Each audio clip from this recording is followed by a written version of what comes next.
నాలుగు దిక్కులే నువ్వే దిక్కని మొక్కే నాగమ్మ నీ బంగారు కాంతుల చల్లని పడగల దీవెనలి అమ్మ అమ్మా నాలుగు దిక్కులే నువ్వే దిక్కని మొక్కే నాగమ్మ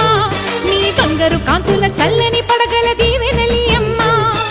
నమ్మిన వారికి నాగుల జాతికి అమ్మవు నీవమ్మ పసుపు కుంకుమ పడతుల కొసగే దేవత నీవమ్మ మా ఐదవతనమునకు అభయమునిచ్చి అండగా ఉండమ్మా చల్లని చూపుల నాగమ్మ మా పిల్ల